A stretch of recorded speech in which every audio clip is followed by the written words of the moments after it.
Welcome into the Tailgate powered by Campus to Canton. I'm your host today, Colin Decker at C2C Decker on Twitter, joined as always by Chris Moxley at Chris Moxley19, Nicholas E. and Alan at CFB Winning Edge. And we have Alfred with us today here at Alfred JF. Got a big day of college football ahead, especially for some of us. But before we get into that, we have a couple of games from this week that we have already happened that we want to recap here. First up, Tony Elliott and Virginia, 3-7 last year, 2-8 this year. But the last 5 games, a win versus William and Mary, a win versus number 10 UNC at the time, an overtime loss to Miami, a loss to Georgia Tech, and that loss to Louisville this week, where they did have a lead in the fourth quarter. Tony Elliott coming over from Clemson to be the head coach here this year. Is Tony Elliott on the hot seat because of the record or not because of how hard they've been playing the past couple of games? If you had asked me this about 6 weeks ago, I would have said yes. I actually think that they have something in Calandria. Like, he's still a little wild, but I think he's probably the guy. They have been playing hard, like legit hard. And I actually think the offensive play calling is a little bit more creative this year than it was last year. So I actually think he deserves another year. I've been pretty impressed with Virginia this year. 2-8. As much as you can be impressed with a 2-8 team, I have been. All right, Nick. They've shown, momentum and advancing as the year goes on. Like, that's all you can really ask for a first-year head coach taking over a dumpster fire. Kind of reminiscent of Arizona a few years ago, where Arizona was not a very good team, but they started to put it together at the end of the year. Look where they're at this year. Nick, what are your numbers? Component in there with Arizona that they've kind of crushed it. I don't know if Virginia's going to get it. That's a fair point. I agree. I think that we've seen a lot of positive signs that, the record doesn't necessarily indicate how well this team had played at times. I mean, they had just a heartbreaking loss in week 2 to James Madison. Looked like they were in control. The collegefootballdata.com post-game win expectancy numbers on that game were 89%. The loss to NC State, they were 76% to win that game. If you look at the underlying numbers, 73% against Miami. And in some cases, you could understand that, okay, well, if a team is losing games that they are statistically supposed to win, perhaps that's a sign of bad coaching. But sometimes it's a sign of bad luck, and sometimes it's a sign of you have to lose close sometimes before you win close, and then once you start winning close, then the next step is winning big. And Virginia is a tough program, and the situation last year where they really weren't a good team but ended on such a tragic note. Quite honestly, I think this season in Elliott's second year, seeing some of the progress, some of that including what we've seen from Calandria, some of the very close losses, some, basically an All-American type performance from Malik Washington this year. I do think that there's enough positivity and progress of what I've seen on the field that it would be too early to get rid of Elliott this year. I think at least one more season to see if they can turn some of those close losses into close wins. This program, I think, has made some positive steps in the right direction this year. They've been in 8 one-score games out of their 10 games. Like, that's pretty impressive for Virginia, in my opinion, considering that, I had really low expectations of them coming into the year, and they've outperformed them. Like, we were looking like they were a 20-point dog against a really solid Louisville team, and they kept it close. I mean, it's been an impressive showing. Yeah, absolutely. And you highlighted Malik Washington, Nick, and how good he has been this year. He's somebody we just got in the chat. He's somebody we're starting pretty much every week moving forward with the way that offense has looked and funneled towards him, right? Yeah, I think so. I mean, next week against Duke is a little bit of a tougher matchup, and Duke right now I anticipate it's kind of one of those teams that'll want to slow it down, keep it close since they're limited on the offensive side of the ball. But yeah, I think Washington is so good that you have to. Well, and even Malachi Fields, like I'm telling on myself the state of this roster, but like I've been rolling out Malachi Fields. He's been okay, 4 for 80 kind of guy in a lot of games. So Washington's definitely the wide receiver 1, but like it's been a productive offense. It has. And Chris, you highlighted Calandria, true freshman, who has looked very good here. What is the ceiling for this Virginia team with a Calandria-led quarterback at quarterback, as we're going to keep seeing him progress, hopefully, over the years? I mean, bowling, maybe some 8-9 win seasons. It's a hard place to recruit to a little bit. I mean, you got North Carolina, who is going up in that region.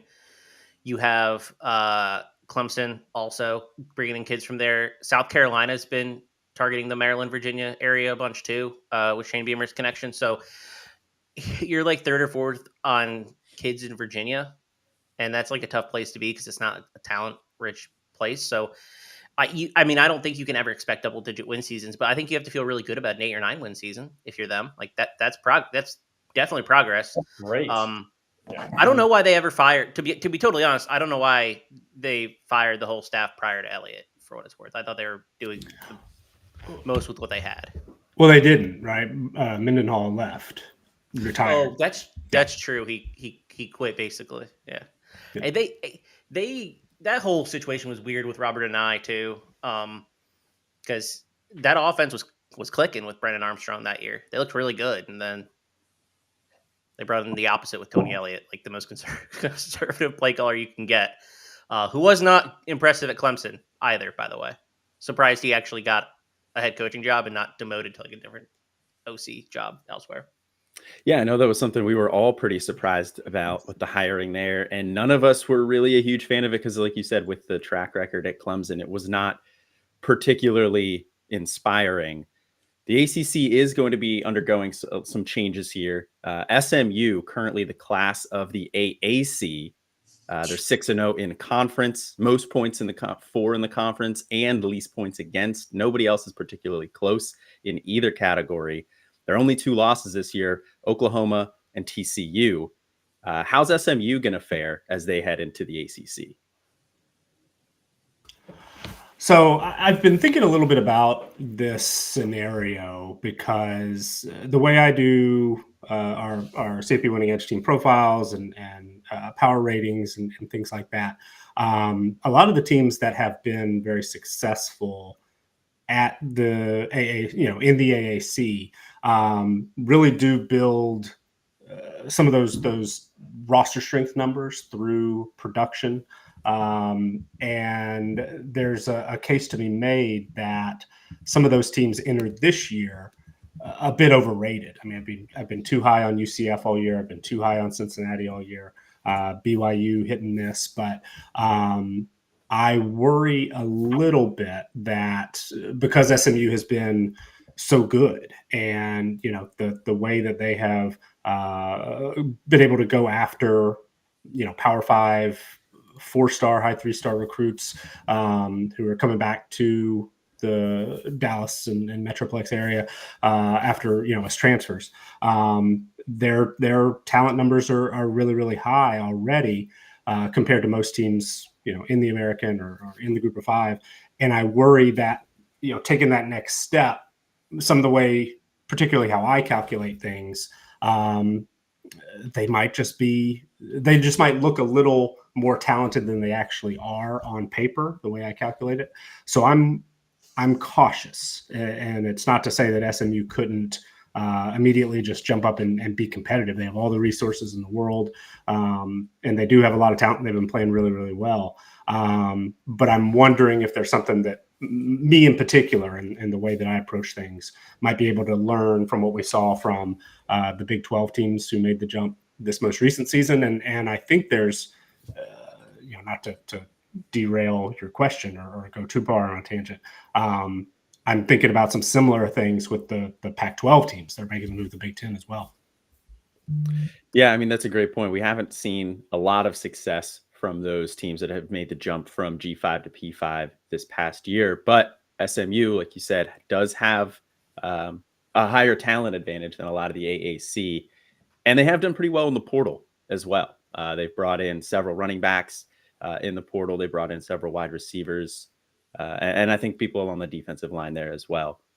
So I think we could see a nice transition for them. The ACC is maybe a little less daunting at the bottom than the Big 12. Yeah.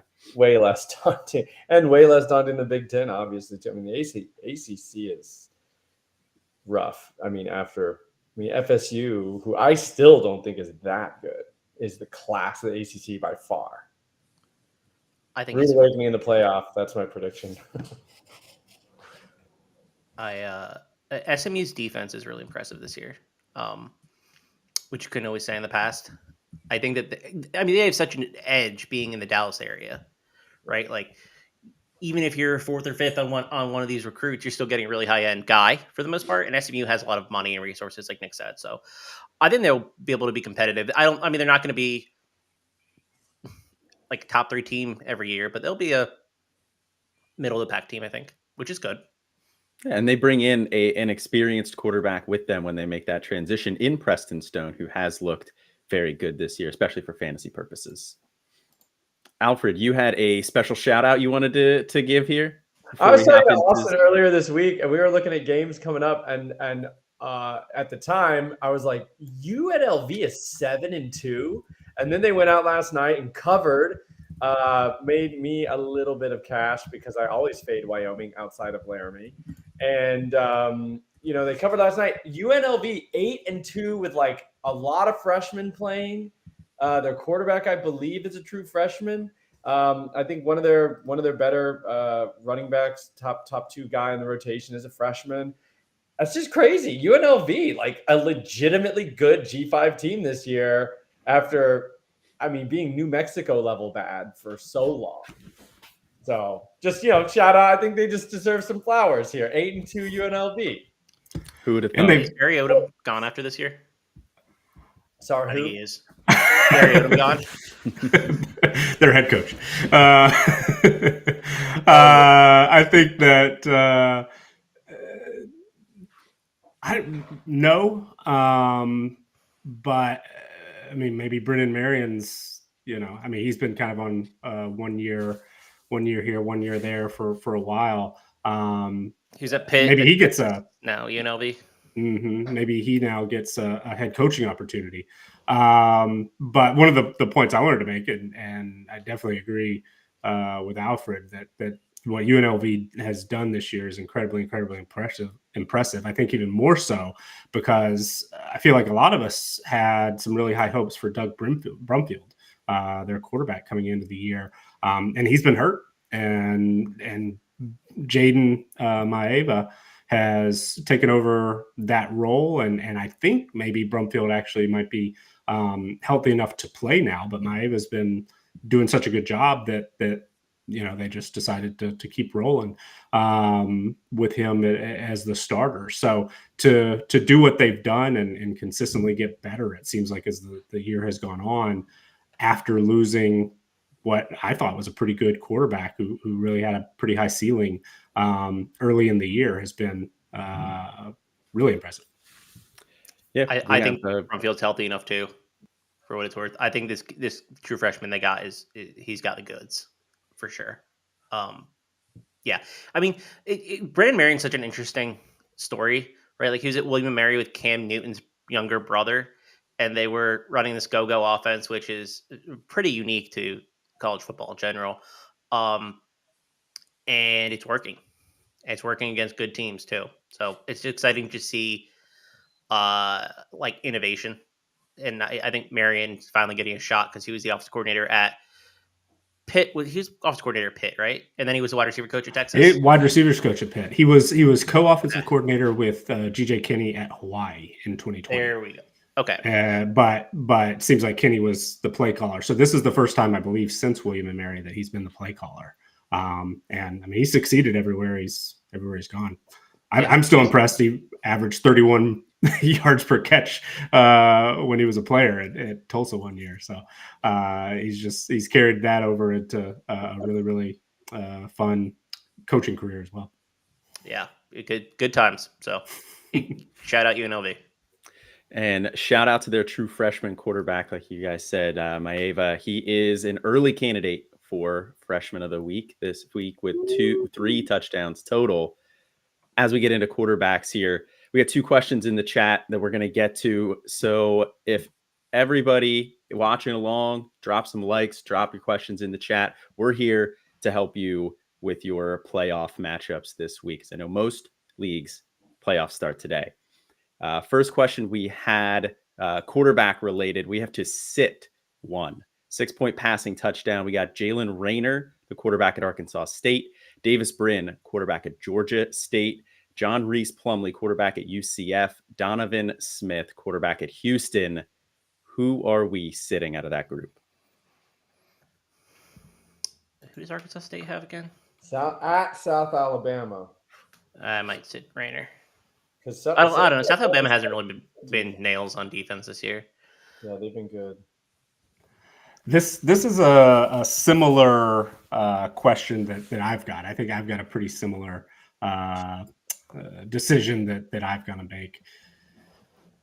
I might be tempted to sit Plumlee out of the screen, but I could go with Rayner as well. I haven't kept up. What's Oklahoma State's defense like this year? Because UCF's at home, but Oklahoma State coming in. I just feel like UCF's been kind of overwhelmed by some of the Big 12 talent. And some of these teams have kind of just. I thought they'd be a little more competitive, and they're just kind of getting, I think, a wake up call. Like Big 12 schedule is no joke. Well, I think they win today, for what it's worth, and the total I actually 4.5. Yeah, I have UCF favored in this game. Oh my! But again, like I said earlier, I've been too high on UCF this year. But they have a little bit of the same thing going on that I mentioned with Virginia, where they've got some post-game win expectancy numbers that don't necessarily line up with their win-loss record. But to your question about the Oklahoma State defense, in the CFB winning edge team performance numbers, they're 64th in overall defense, 84th against the pass, 65th against the run. Some key numbers that really they look pretty vulnerable: 107th in yards per play allowed against FBS opponents, and 109th in yards per pass attempt against. They're 100th in EPA per play, or the college football data's projected points allowed per play. So they're definitely not the stingiest defense, but they have been playing so well recently that it gives me some pause. A lot of that is Ollie Gordon and being able to extend drives with the rushing game and give their defense a little bit of a break, which they weren't able to do at the beginning of the year. So yeah, I don't know. I like John Reese Plumlee out of that group. I would sit Rayner. Right, he just hasn't been as good last couple of weeks either. A lot of good options there in that one. We have one more quarterback start sits question before we get into the quarterback rankings here. We have a 6-point passing touchdown league again.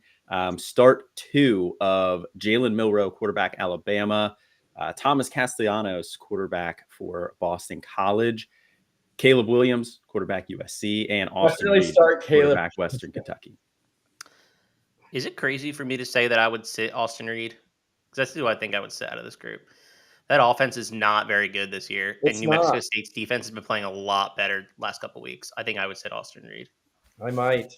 Well, and he's the only guy out of that group that doesn't give you some rushing juice, and I always am going to lean towards a guy who can throw down 40, 50 yards on the ground, maybe get a rushing touchdown. So, yeah, I think I agree with Mox. I might be tempted to sit Castellanos. In projections that I've got, he is in the 40s this week, and he's not 100%, right? I know he's been playing, but he's still, I don't think seems a little banged up. But I definitely agree that Reed and I don't love the matchup against New Mexico State. New Mexico State's one of those teams that they scheme up so well, they prepare so well, it seems like, to say, okay, how are we going to, what gives us the best way of beating this particular team? My guess is that, this week against Western Kentucky, that the answer to that is to play slow, keep away, limit possessions, that type of thing, try to make it a low scoring game. with a chance to win in the fourth quarter, and that just doesn't add up to a lot of good opportunity for Reed, and that offense, as you guys said, is really taking a step back this week. Very disappointing, because I'm sure a lot of owners out there don't have a better option than Reed, like somebody mentions in the chat. But none of those quarterbacks we mentioned are actually in our top 14 this week for the quarterback rankings. This week, top of the list, we have a familiar name, Jaden Daniels, quarterback for LSU, going up against Florida this week. He is going to play today, for what it's worth. There were some questions. He is playing. There we go. He is playing today, clearing the concussion protocol. We have Bo Nix, quarterback at Oregon, going up against that sieve of a USC defense, but they did just fire Alex Grinch. Jordan McLeod, quarterback JMU, up against UConn. Drake May, quarterback UNC, going up against Duke in this one. Caden Salter, quarterback for Liberty, going up against Old Dominion. Will Howard at Kansas State, playing Baylor this week. Seth Hennigan, Memphis quarterback, against Charlotte. Who's banged up? Seth Hennigan is banged up. We don't know if he's going to play yet. All right. Keep an eye out for that one. We will have more on that later in the show, I'm sure, during the injury section. We have Nicholas Vitatio, quarterback, Middle Tennessee State, playing FIU. Maddox Madison, quarterback for Boise State, against New Mexico. JJ McCarthy, quarterback for Michigan, playing Penn State this week in that big matchup. Spencer Rattler, South Carolina, against Vanderbilt. Jordan Travis, Florida State, against Miami. Jacob Zeno, UAB versus Navy. And finally, Byron Brown, USF versus Temple. Nick, I'm going to come over here to you on this one. What stands out compared to your rankings? There's some guys that I think, maybe aren't on here that some other people are familiar with seeing in the top of the rankings. Yeah, and I've said this before, so if folks have been listening week in and week out, my apologies. But the way I do projections, the way they're a little bit different than what are on the site. Mine take a larger window into account, past years, play calling history, things like that. So a guy like Frank Harris grades out pretty well for me this week's actually top 5. In my projections, going up against Rice today. Similar in some ways to Western Kentucky, this UTSA offense hasn't been the same. I mean, they've missed Zachary Franklin, they've missed JT Clark this year for sure. But after Harris had some real injury issues in the first month of the season, he's looked a lot closer to the Frank Harris that we saw in previous years since. So I don't hate that projection this week. And another name, as I was kind of scrolling down my list that looks pretty good for me this week, is Kyle McCord going up against Michigan State. So I think that he's trending in the right direction. Of course, has the best wide receiver in the country at his disposal, Marvin Harrison Jr. And then Emeka Egbuka was back and able to play last week, and hopefully is getting closer and closer to 100%. So I think that he's a pretty good matchup this week as well. All right, Alfred, what are we seeing on these rankings here that stands out to you? I think it looks pretty good. There's a, I feel like maybe Dylan Gabriel should be on there going up against a pretty not good West Virginia, and it's at Oklahoma. West Virginia usually plays worse on the road, and he's been bad last week, 14 points, but he's regularly put up 30-something points in a lot of the games this year. I feel like he's been pretty good, and I would maybe slot him in the double digits here. I don't know. Am I crazy to say I'd rather start him than JJ McCarthy at Penn State? JJ McCarthy seems a little high here. I do not think that's going to be an offensive smorgasbord. So that was one guy that, especially given the matchup, I think Gabriel, even coming off a bad game last week, I think he's been pretty darn good. 25 points seems reasonable plus for him. I think Jordan Travis maybe a little higher. But yeah, the first 10, I think, or the first 9, I think are pretty strong. After that, the double digits, there's a few things I don't know if that makes sense to me. All right. And Chris, what do you got here? What's standing out to you this week in our quarterback rankings? Just keep an eye on Seth Hennigan's injury. He went out at the end of the last game. I believe he came back in, but I'm not totally sure he's going to play today. I think it might be Tevin Carter, the backup quarterback, who looked good, and I liked him coming in too. I think he's a good player, but just that's a situation to monitor. And if I had to guess now, I think Hennigan sits, but I Charlotte don't have is any names. a softer matchup, but Memphis does still have some AAC hopes alive here. I believe they're third in the conference right now, so they might need this one. We'll see. Drop your start sit questions in the chat here. Drop a like on the video as well. We got to get more likes on that video. There's a ton of people out here chatting it up in the comments. I know you guys are watching. Show some likes out there. But we will move into the running back position this week. Another familiar name at the top there. We got Ollie Gordon, Oklahoma State, who is carrying some fantasy teams right now and trying to carry you guys to championships. We got Bucky Irving, running back at Oregon, going up against that USC defense that we talked about a little bit before. Blake Watson, running back for Memphis, playing Charlotte, could be in for a bigger workload if Hennigan doesn't go, like we've been talking about. He's also hurt. Memphis is very banged up right now. Is Blake Watson playing this week? If I were to guess, Watson is more likely than Hennigan, the way I've sort of read things this week. Okay. All right. We got Quentin Cooley, running back for Liberty, playing Old Dominion. Travion Henderson, Ohio State running back, playing Michigan State. Marshawn Lloyd on the other side of that USC-Oregon matchup this week. Then we get Malik Sherrod at number 7. Fresno State playing San Jose State. LaDamian Webb, running back at South Alabama, playing Arkansas State this week. Devin Neal, running back Kansas, going up against Texas Tech.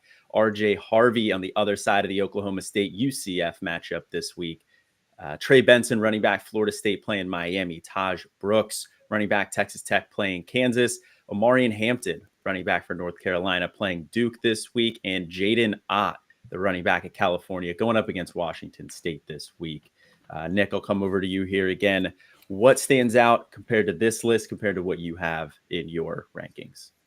Well, the highest in my projections, who's not in the top 14 on this list, Mekhi Hughes, going up against Tulsa, the Tulane running back, has really flashed at points this season, and I think that is a particularly good matchup, and one that is a little bit lower. That I know a guy that I was way too low on coming into the year, but it's just been consistently really, really good.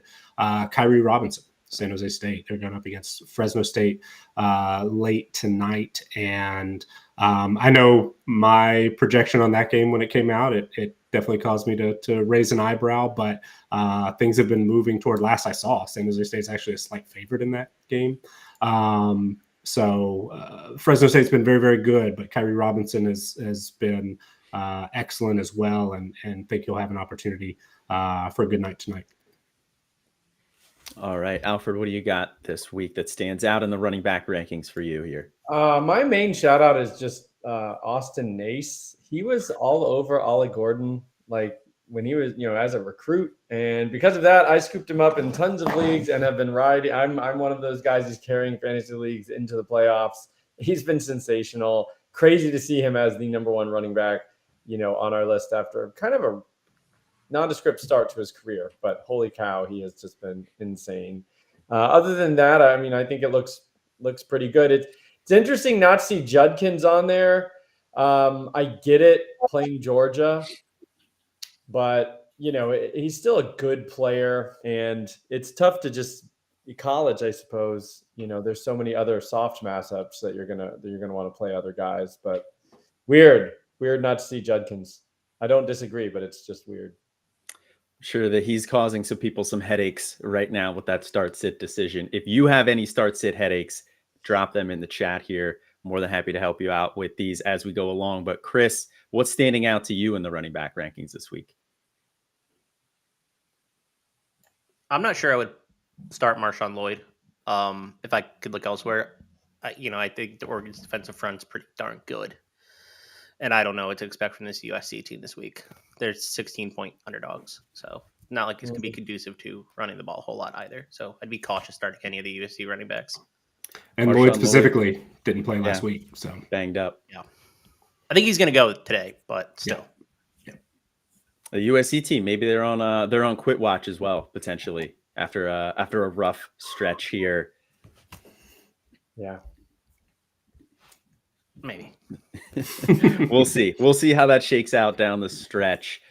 We had a start-sit question in the chat related to these wide receivers and 2 running backs mixed in there as well. Start 1, it's a point PPR league.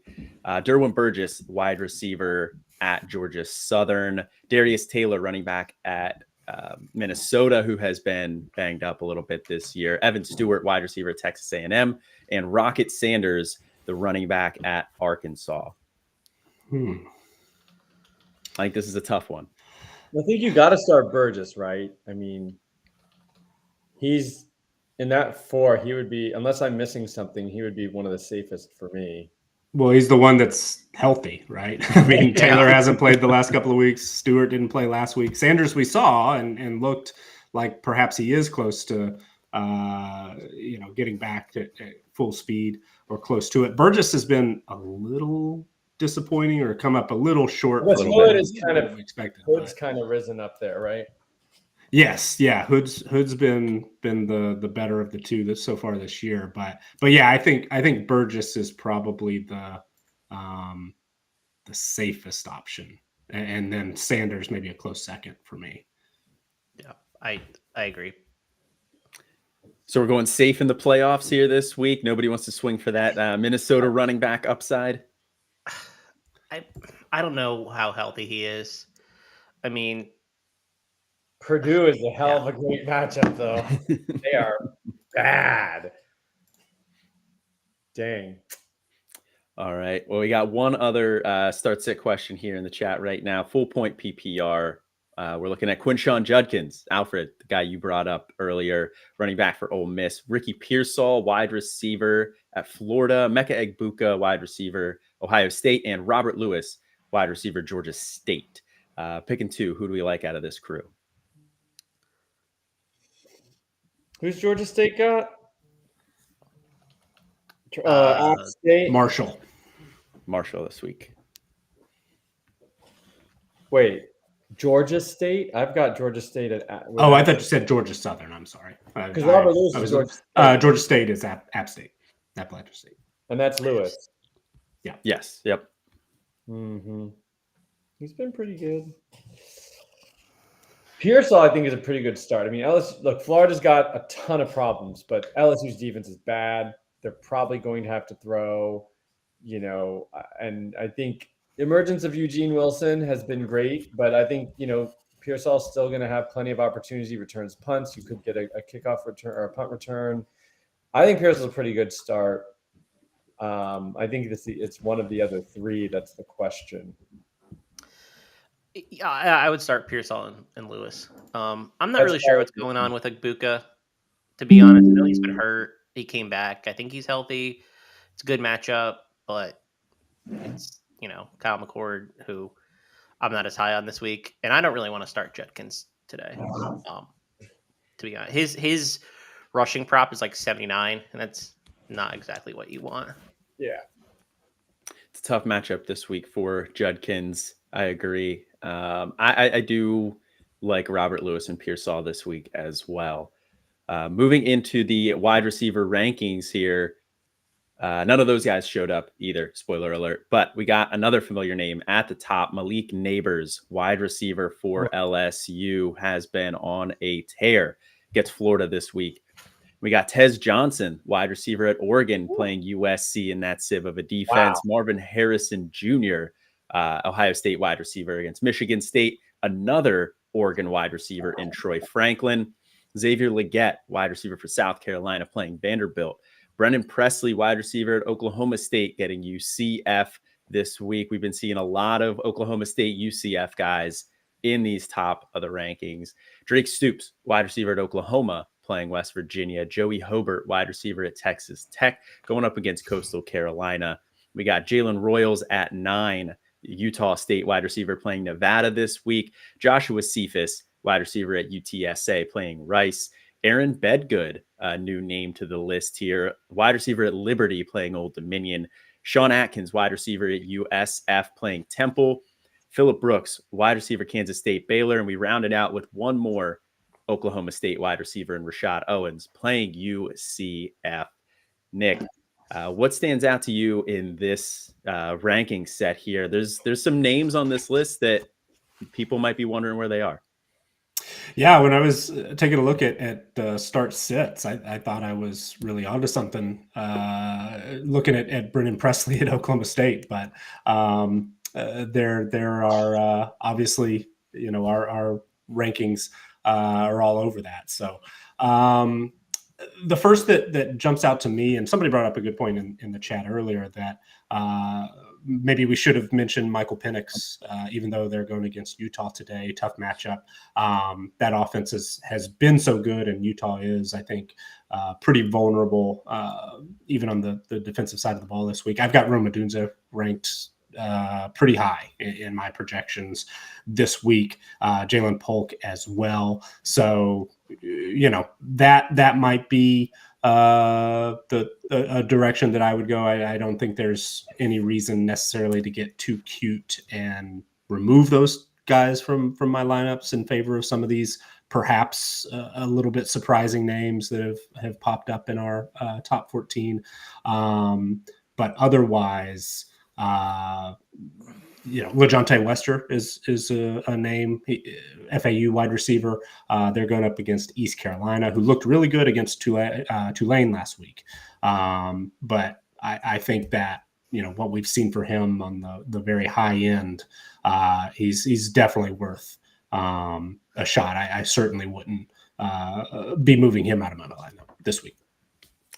In the playoffs, you got to start your studs. I definitely agree. You can't pull Wester out of the lineup. Even with the Washington receivers having that tough matchup at Utah, I think you got to start them as well. Utah is much better on the ground. They're 6th in the country in rush yards allowed per game, 33rd in pass yards allowed per game. So if you're going to beat them, it is through the air. Alfred, what do you got on this list here that stands out to you this week? Yeah, I mean, kind of going to echo what Nick said. And I think in general, I'm more worried about tough running back matchups and kind of game flow with running backs than I am with receivers. So even though it's a tough matchup, I still think I'm pretty comfortable. And if you have Odunze, you're not benching him. So is he a top 14 guy? I'm not sure. I think there's a decent chance. I mean, in PPR, those receptions add up. They are going to still throw. It's what they're made of, and they're not going to be able to run Dylan Johnson like they did last week. Which I know disappointed like everybody in the world. So I think Odunze should be in here. Like guys like Phillip Brooks. I mean, I don't know if I'm missing something, but like, what is his ceiling? Like 5 to 6 catches for 80 to 90 yards. I mean, I don't understand why he's there, even in a good matchup. Like Kansas State just isn't going to throw the ball all around. So that kind of doesn't make tons of sense to me. And then the other one is Troy Franklin.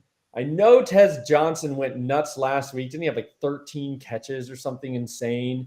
But the body of work says Troy Franklin's their one. Is there something, and I'll throw it to the group, is there something about the specific matchup where Tez, is more likely to get a lot of action this week? I still think I'd say Troy Franklin, over him. And they both should be on the list probably, but the biggest thing, as I understand it, is recent history carries a pretty heavy weight in these projections in particular. And Johnson's coming off a 12 catch, 180 yards and 2 touchdowns. So that probably gave him a real boost this week. But yeah, I agree that there's a much higher likelihood that Franklin's going to be the guy this week. He's just, he's been good, but he hasn't had 100 yards in 3 games. He's got 2 touchdowns across his last 3 games. So Johnson's been trending up. Franklin's been trending down just a little bit, but yeah, I think that Franklin is still the one. You don't underestimate the brotherly connection between Bo Nix and Tez Johnson. Just saying. We got the roommate narrative. I think the brother narrative is even stronger. But I think both of these guys are good plays this week against that USC defense that we don't really know what to expect without Alex Grinch. This is the first time Lincoln Riley has not had Alex Grinch on the sidelines in a while. Wow. Yeah. Dating back to Oklahoma, where he had Mark Stoops. But Chris, what is standing out to you this week in these wide receiver rankings? Yeah, it weights recent performance, and there's so much variance on a week-to-week basis that I understand. Like a guy like Sean Atkins at 12 is someone that I probably want to try to get into my lineup. They have a really good matchup against Temple. So like he's kind of emerged as a wide receiver one there for South Florida. So Atkins is a pretty interesting player. And some of these names are like, okay, wait, who's that? Why am I starting them? But I'm looking at them and I'm like, I love these matchups. I think these players are getting bigger pieces of the offense. Like I think Aaron Bedgood's a really interesting start. I think Salter could throw for like 5 touchdowns today against Old Dominion as well. So I think there's a lot of good wide receivers this week to play. I think the matchups this week are really, really solid. And I gotta confess, like I had to look up Joey Hobart, but holy crap, he's been like double-digit catches 3 of the last 5 games or something. I mean, he's tearing it up for what is it, Texas State? Yeah, he has been their lead wide receiver this year. We did have a question in the chat a little earlier related to another a Texas State wide receiver. We don't know if Nate McCullum is playing yet. Anybody have any news on that front? And if he does not, we got Isaiah Bond or Ashton Hawkins as a start sit. I think I'll just play Bond. Playing Bond this week, not Nate McCullum at all. I don't know what's up with Nate McCullum, to be honest. Yeah, and that's a tough matchup against Duke as well. Haven't seen an update just yet. I don't know. I still kind of like Hawkins. His name has popped up, it seems like, every other show, and Hobart absolutely has been excellent, has been the go-to guy. But that Texas State offense has been productive enough that we've seen 2-3 guys per week put up some really strong numbers, and Hawkins is in that group, it seems to me, more often than not. So I would strongly consider Hawkins, but I understand Bond as well. Texas State they're favored? Yeah, because I just played them last night. I expect that game to be kind of interesting for what it's worth against Coastal today. The over-under is 57. It's come down. It opened at 68. So, it's come down a lot. I still expect Texas State to score points, though. I think the under is coming because Coastal has their third-string quarterback in, and I'm not sure how many points they're going to get. All right, and then we got one other question here. Lincoln Victor, the wide receiver for Washington State. Do we think he is playing today? He played last week, I think, right? He did, a little banged up. The reports I've seen were somewhat vague, but didn't sound like he was expected to be out. So it would be a surprise if he doesn't play to me. But we'll definitely have to keep an eye on that one for sure.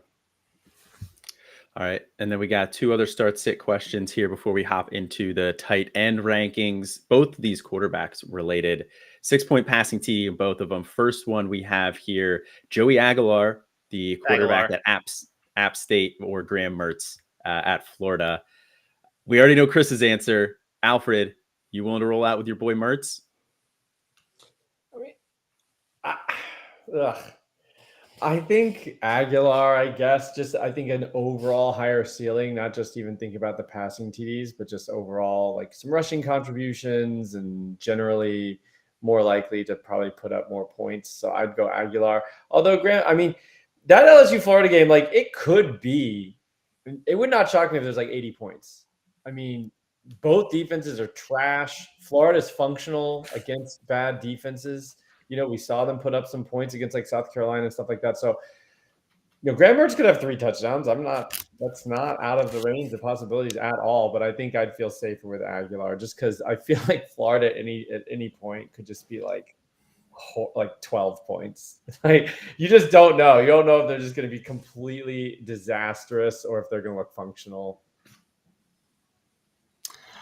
I'm tempted to say Mertz. I mean, I was hesitant when you guys were saying that Pearsall is a good matchup this week, and then I know there's a lot of love for Eugene Wilson, and the LSU defense has been really, really bad so far this year. So I think they're both decent options, but I don't know. I might lean Mertz.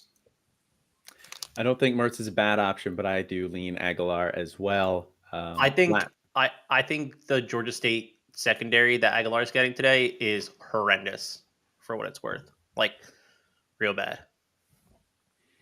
All right. And then last start sit question here before we hop into the tight ends. Another quarterback won 6-point passing touchdown. Carson Beck, quarterback at Georgia, going up against Ole Miss this week, or Jalen Milroe, quarterback at Alabama.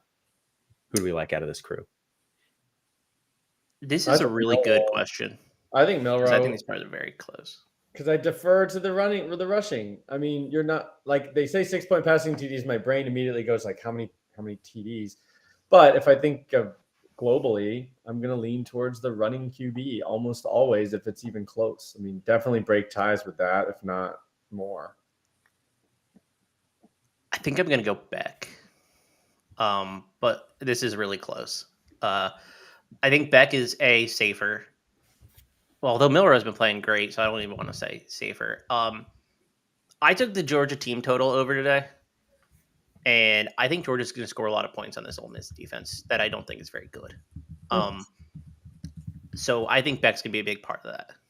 And their running backs are always banged up, so who knows? If he gets Brock Bowers back today, which I think is a possibility, then even better. But I like Beck today. I've got Milroe projected higher. I mean, they're both projected for more than 30 points and 6 points passing touchdowns, but Milroe currently 14th for the week, so would be 13th or 12th today, and Beck is 27th. So not a big gap, but give Milroe the edge, even though Kentucky can make things difficult sometimes. All right, well, moving into the tight end rankings here this week. We got another name at the top who's been in the rankings the past couple of weeks, Mason Fairchild, the tight end at Kansas, playing Texas Tech this week. Another familiar face, Jack Veiling, tight end at Oregon State, playing Stanford. Bryson Nesbitt, that's Nick's guy over there. UNC playing Duke this week. Cade Stover, tight end at Ohio State versus Michigan State. David Martin Robinson, Chris's guy at Temple versus USF. Jake Brenningstool, tight end Clemson, playing Georgia Tech. Trey Watson, tight end Fresno State, playing San Jose State. River Helms, the tight end out of Western Kentucky, up against that New Mexico State defense. Zach Horton, tight end at James Madison, playing UConn. Colston Loveland, the quarterback or the tight end at Michigan, playing Penn State. Amon Green, tight end Georgia State, playing App State. Anthony Landfear, tight end at Memphis versus Charlotte. Tanner McLaughlin, tight end Arizona, playing Colorado. And rounding it out with Jaheim Bell, tight end of Florida State, playing Miami this week. Who stands out to you on this list, Nick, besides your guy, Bryson Nesbitt? So my tight end projections in this list are pretty close this week. There's definitely a different order in some. Holker's not on this top 14, right? He's definitely one I would put in there. And then kind of alluding to some of the chatter, I might be willing to roll Brock Bowers out this week. It sounds like he is practicing, has practiced all week, trending in the right direction. This maybe is a silly bit of reasoning, but today is the final home game for Georgia. So would expect that this is Bowers' last opportunity to play between the hedges. So that makes me think maybe he'll be a little extra motivated to go. Big game against Ole Miss. I do think that there's a chance that we see a game from Ole Miss similar to what we saw against Alabama last week, where they were going for it on fourth down deep in their own territory, gave Alabama a bunch of short fields. I think that there's an opportunity for Georgia to be set up in a similar situation this week, and could definitely imagine Bowers has an opportunity to catch a touchdown pass or two today. All right, Bowers, the former tight end stud, might be making his return this week. Chris, who stands out to you on this list? This is just disgusting. The tight end position's so banged up this year. I mean, just gross. And you of all people, that really affects you. That's a tough. Yeah, it does. Noted tight end guy. Noted tight end. Trey Knox is back for South Carolina this week. I think that you could probably start him. Josh Simon took his role last week as well. The tight end's a big piece of this offense. They get Vanderbilt today, so I think that he could do well. A name that's not on here, and he's owned in 5% of leagues. That if you need somebody and you could pick somebody up today, and you're like, man, I really feel bad about this position. I like Temple's tight end 2, Jordan Smith. We already have their tight end 1 on here, but like both those guys are so involved in the Temple offense that I don't mind like starting one of them, like the second one. So the TE2 for Temple is that is a desperation play. That is so deep. He was great last week, and whenever Warner plays, he's been solid. So amazing. If you really need somebody, that those are names that I'm targeting. All right, Alfred, any names on this list that stand out to you? Anybody you're targeting? I think there's a guy, and I'm not just being a homer. I just think this game could be a smorgasbord. Is Boardingham for Florida? I mean, you're looking at these guys in the double digits here. You're maybe hoping for 3 catches. I mean, Boardingham, I think you can pencil in for 4 to 5 catches in this game that I think is going to be pretty offensively dominated. So I think he's a guy that could slide in here in the double-digit range and feel pretty comfortable about it. So that was a guy that I thought was missing. He's been fairly consistent. He has one 7 for 99 and a touchdown game on his record this year too, which would put him probably top 5 or top 2 in a week. But otherwise, yeah, it looks pretty good. I mean, I think that, like what Chris said, I mean, slim pickings. You're hoping for 4 or 5 catches for any of these guys. Tight end is a tough position to figure out who you're going to start each week. We're going to head to break, but when we come back on the other side, we're going to give you some of our favorite starts and sits this week. So you still have time to drop your start sit questions in the chat. Throw a thumbs up on the video here. We're going to get into that right after the break. The Bears have to be one of the most inept franchises of any sport I've ever seen in my entire life. And they share the city with the White Sox, who are also inept. That is how bad the Bears are. I just don't understand how you can go your entire existence and the quarterback that wins you a Super Bowl is Jim McMahon. You couldn't find anybody else. They don't have a good history with quarterbacks, and they let him be the quarterback for a long time, too. Deshaun Watson and Patrick Mahomes right there. Mm-hmm. And you drafted Mitch Trubisky. They were right there. There's a lot of pain in being a Falcons fan. The Bears are one of the teams I could argue they might have it worse, and they have a Super Bowl. And when the best quarterback in the past 50 years is Jay Cutler, you have a problem. That's so funny that you just said that. We were talking about Jay Cutler the other day, me and my friend, and I was like, yeah, he was on, because we were watching the Colorado Rockies game against the Giants, and it looked like he was behind the thing. I was, he played for Denver most of his career. We looked it up. Chicago let him be their starting quarterback way too long. Here's the thing, too, is that Jay Cutler wasn't bad. He was erratic. He wasn't terrible, though. The poor man's Brett Favre. I'm taking him over Justin Fields. I'm sorry. I would. But Jay Cutler led that team to an NFC title game that they lost to Green Bay. But he's gotten farther than anybody else. You want to know who the other starting quarterback was for the Bears in the other Super Bowl appearance they made? It was Rex Grossman. What are we doing out here? It was Rex Grossman and Kyle Orton was the backup. How are you that bad? Bro, like, oh my God. Listen to the top 5. According to Football Reference, the top 5 greatest Bears quarterbacks of all time. Jay Cutler, number 1.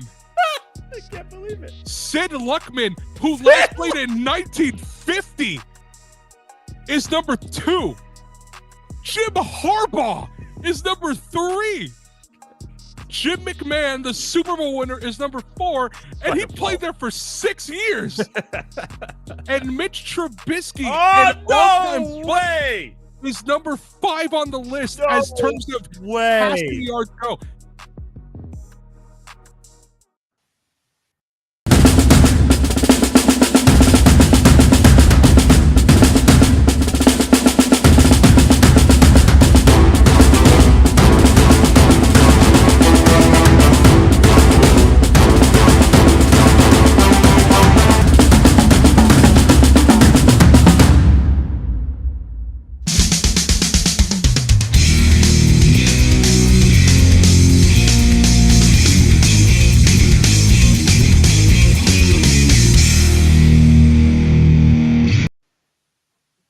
Welcome back to the Tailgate, brought to you by Campus to Canton. Throw a like here on the video. Let us know in the chat where you're watching from. Head on over to our website at campus2canton.com for more informational starts, sits, all of your college football needs. Got it over there at the site. We're going to get into some start sit questions here, our favorite guys this week. But drop your start sit questions in the chat here as well. Nick, we'll come over here to you first. Who are some guys that you like this week?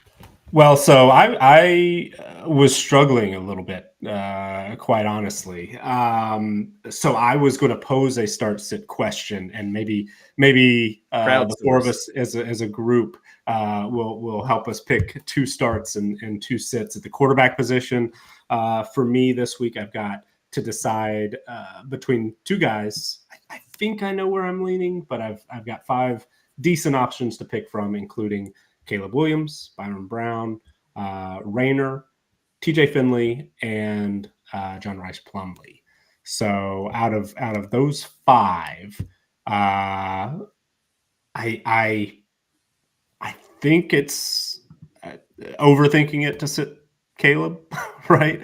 I think Brown is the other one that I would lean towards starting, but I'm willing to ask for your advice and let me know if I'm wrong on those. Chris, what are your thoughts here? You had some facial expressions there. You got some thoughts on this crew? I think Nick is right. I think it's Brown and Caleb. I mean, I just don't. Something feels off to me about sitting Caleb Williams in the playoffs.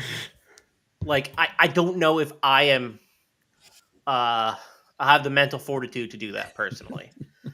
I just you don't never live with yourself if he has 40 points and you benched him. I mean, no, I mean that's just galaxy braining. I think right. I just wouldn't feel good about sitting him, even if he doesn't do well. You're like, well, he's my number 1 quarterback player I drafted in the first round, and I wrote it out to, I think, the correct end. And I like You're Brown. not going to get him in the championship either, Caleb Williams. So if you're going to play him in the playoffs, you only got 2 shots at it. Oh, are they? And I am not Caleb Williams is going to sit or needs to sit or anything like that. But man, I would be real sad if we get to kick off and it's like, oh yeah, by the way, Caleb Williams out tonight. So that's just like a 2% chance in my mind that something like that happens. That's a late kickoff too, right? Right. It is. 10:30. Yeah.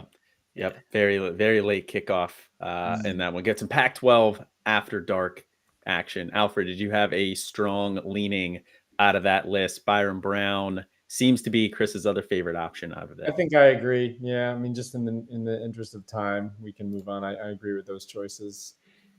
All right. And Chris, we'll head on over to you here then for your start sits. Who do you like this week? I really like South Carolina's matchup against Vanderbilt in general. I've talked a little bit about them on this show and why I would target some of their players. So I would just say that in general, but specifically Mario Anderson, the running back, he's emerged as the true like bell cow for this team, and he's catching passes as well. Vanderbilt's front seven's pretty poor. Their whole defense isn't very good this year. So I think that you can plug and play him for like 16 to 20 points and feel pretty good about it. And I mean, that's all you need if this is a guy that like is at the bottom of your roster. I don't know. I like him a lot. I think that you can certainly get some good production out of him today. And you want me to do a sit or no? Okay. Yeah, fire away. I don't like Colorado's offense this week. Arizona's been legit on defense. They've taken such a big step this year. I just don't feel comfortable. I think Shadur's a little banged up. I mean, I would be too if I took like 30 sacks a game. I don't think they're gonna be able to move the ball very well, to be honest. And this is a place to talk about it because I don't know if we'll talk about it again. This spread has come down. It was 10.5 this morning. It's now 9. That's kind of weird. And when I say weird, I mean I think the public is just betting a ton of money on Colorado. So, wink, wink for best bets later. I think we'll be fading Colorado today. What would be the reason for that? Why would there be additional optimism for Colorado? Like just thinking it's a trap game for Arizona on the road, or Colorado takes public money every Saturday. Like that's what it is, pretty much. I mean, I can imagine people who maybe are not dialed in because of their recent history over the last 5 to 6 years, thinking that Arizona can't be for real. But like I think they are for real. I mean, I think they're a good team. And I think Colorado's not. I actually just took Arizona -10 before we got on the show this morning. So it's just interesting. Yeah, I think it's just public money coming in and set back Colorado, not paying attention to how bad they've been for the last like 6 weeks. All right. All right, Alfred, heading on over to you here. Who do you like this week? You have a couple names written down on this list. Yeah, and I try to pick guys that, I kind of go through my own rosters and pick guys that like I'm comfortable starting, that I feel like maybe people that are listening to our show, haven't thought about them, could be on waivers. Like a guy like Emmanuel Michel, I think is how you would say it, or Michael, Air Force running back. He's like the old who was the guy last couple of years? Same, I think must be the same role in the offense because he gets like Brad Roberts. So he's like the replacement for Brad Roberts. 20 to 22 carries, 80 to 100 yards. It's not going to be an explosion because it's pretty low, high volume, low efficiency. But a couple of touchdowns. They've got a premium matchup, isn't it? Hawaii. Just atrocious. They should destroy Hawaii, and they're going to be playing with a chip on their shoulder coming off that Army loss, right? That was their last game. Yep. And yeah. They embarrassed by Army. So anyway, I like a guy like that. Like throw him in your flex. Probably a better option than maybe who you have in your flex, who's playing a P5 game against a tough matchup. And then Caden Fagan. I think he's becoming a weekly starter now, folks. If you haven't been paying attention, I would pay attention to the injury situation as running backs may come back into the fold. Like last week, I think he was the only healthy scholarship running back. But I think he's shown enough. Like they're going to lean on him. I think you can expect 20 touches a game from Fagan. They've got a great matchup against Indiana this week. And then another one, I guess just I have a theme here this week. Florida, LSU. Plug in as many guys from that game as you can. And so I threw in Eugene Wilson. You're probably already considering starting him by now. He's been good lately, but automatically start. I think he's Eugene Wilson. He's the primary, weapon in that offense. It's been growing. They scheme him touches. He's going to get 10 touches. Well, 8 to 10 between his jet sweeps and receptions. So I like that. All right. And we had a question in the chat pertaining to Emmanuel Michel here as well. One of your guys you said to start this week. Would you start Emmanuel Michel over Bisail Tutin, the running back for Virginia Tech, or Xavier Henderson, the wide receiver for Cincinnati, going up against Houston this week? I've Just liked like that. Tootin quite a bit this year. Actually, he's a fun player. What do you think, Chris? I think you're just gonna get like 20 touches from Michelle against a pretty poor Hawaii. You front. gotta like that. I mean, it could be one of those games where he has 3 touchdowns. Like Brad Roberts used to do that. 20 carries for 84 yards and 3 touchdowns. I mean, that's in play against Hawaii, I think. He didn't get hurt last week, did he? Because he only had 8 carries, but I mean the game script was out of hand extremely quick. I think that's more what it was. Unless, yeah, I may not be as up to date on injuries as some other people. So I guess make We sure will have some injury updates later in the show, as well as the news keeps trickling in. Nick, any strong thoughts out of this crew? Who's somebody you'd start or sit? So the thing that worries me just a little bit about Michelle is Air Force sometimes they can spread it to 12 different guys. Sometimes, they're one of those teams that leads the nation in yards per pass attempt just because they get huge plays, 70-yard touchdowns, and can sometimes just get a one score or a one play drive on a play like that just kind of limits Michelle's opportunities. And if we do think that this is a game that they're going to just go out and win big at Hawaii, maybe Michelle is out of the game in the fourth quarter as well. So I think there are a few different scenarios that make me worry that he will have another 8-carry game. Will that be 8 carries and 3 touchdowns, or will that be 8 carries for 32 yards and that's it? So it's a little bit risky, but I think the upside of that 3 touchdown game, I understand why is an attractive option. So this would be a tough decision for me. I might be tempted to go Tootin, but Michelle I think probably has that upside. Are we saying then it's definitely not Xavier Henderson out of that group? Is that everyone feel good about saying? I think he's the lowest ceiling of all of those, or not lowest ceiling. He is the lowest floor of all those players. Yeah, in my opinion. I mean, I think, although the scenario that Nick just described for Michelle is a real one, so I don't want to totally discount it. But I think for the running backs too, kind of look at your matchup, and I do this every single time. Do I need 8 to 12 points just to slot in, just to maintain an edge on my opponent? Or am I facing the number 1 team in the league and I have to win to make the playoffs, or it is the playoffs and I have to win and I'm the 6th seed playing someone who's clearly better than my team? Maybe I go Michelle and hope for 3 touchdowns. So, kind of that risk reward. Do I need a boom? Do I need a boom week, or do I need just 12 points to keep that slot in my roster, helping the overall total of my team? So I think, look at your matchup there, Jim, and see if you feel like you need that crazy, I'm wishing on a star game from Michelle, or do you just want more consistent 12 points from Tootin? And, maybe he'll go off too, but that's how I look at it. shout out to my boy Jim, who's given me the team that they're playing against and whether they're home or away. Because to be honest, It's nice. I go through a lot of football during the week. I don't always remember where certain teams are playing because I also look at the FCS stuff.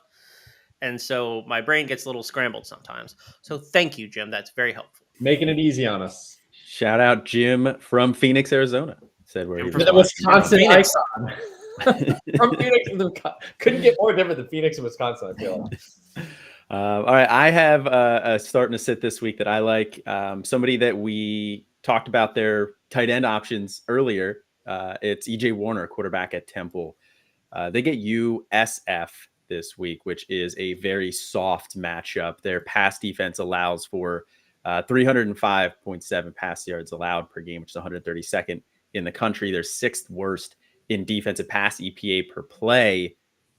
And EJ Warner back healthy, threw for 400 yards and 4 touchdowns in that first game back. The game before he got injured, 450 yards and 5 touchdowns. He's been cooking lately. So I like EJ Warner a lot this week.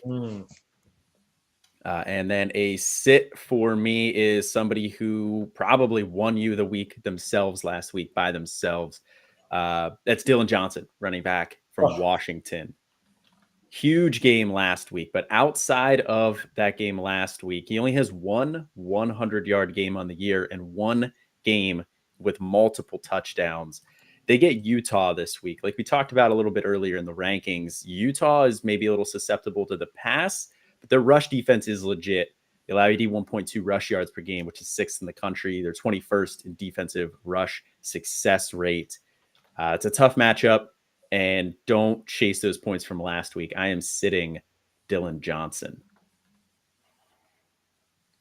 We have two other start-sit questions here. Then we'll hop into some prize picks plays for you, win you a little bit of money.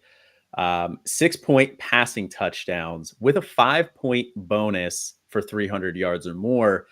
Who do we like? Garrett Green, the quarterback from West Virginia, or Cooper Legas, quarterback at Utah State? Legas the guy, right? Yeah, that's a pretty big bonus there for 300, and I think it's Neither of them worth- are getting. Hey, Legas, I thought the same thing, Chris, and I looked at recent games. He's had 2 300 games in the last 3 or 4. Probably All right, matchup-based, fair whatever. enough. But Green almost for sure ain't getting 300. I think he's got one in like all season or something. So I would say I'm with you though on Legas. Hey, I would start Legas, assuming he. I mean, the other quarterback that was playing is hurt, or he got Okay, hurt, right? he'll stay. He's out. Okay. Yeah, I agree. I think Legas, the receivers he's got to work with, I like a lot. Royals and Vaughn, more weapons and yeah, he's done it more consistently. Has a better chance if you're chasing that 300. I think Legas the guy.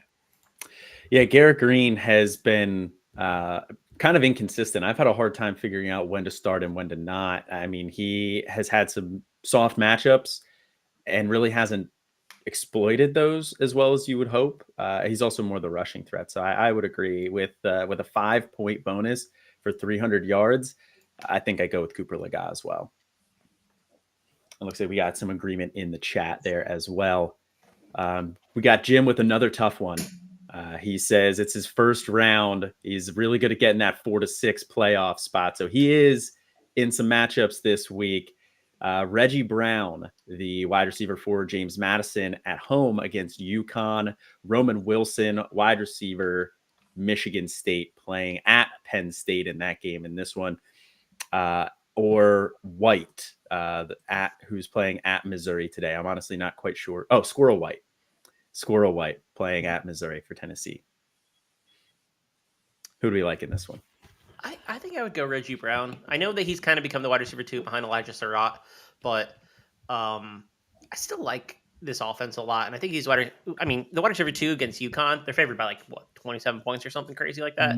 So yeah, I think I would go Reggie Brown. I always get confused what Squirrel White's role really is, and I don't trust Joe Milton to actually hit the deep shots. I mean, I know he has. I just think you're relying on that, and I'm not sure I want to do that. And I don't like the matchup for Roman Wilson today. All right, Nick, you got any strong thoughts here? It's a really good question. I don't have a great read on it, quite honestly. My instinct, but just because I can't help but love White and just I've already dug such a hole there that it's tempting. Yeah, I think I probably trust Mox on going with Brown, but White, I just can't quit him. So you and me he both. tempts me. You and me both. I've been in on Squirrel White a lot this year too, but I think I would lean Brown as well. I think the volume that you're going to get, and that I think James Madison is going to beat UConn down pretty good. Alfred, you got a strong thought here? I think I like Brown, but it is tough to bench Squirrel White, and then you get that notification like Joel Milton to Squirrel White for 78-yard touchdown. You're like, God. But that might be his only catch-all game. So, I think Reggie Brown, I always am going to lean towards volume. So,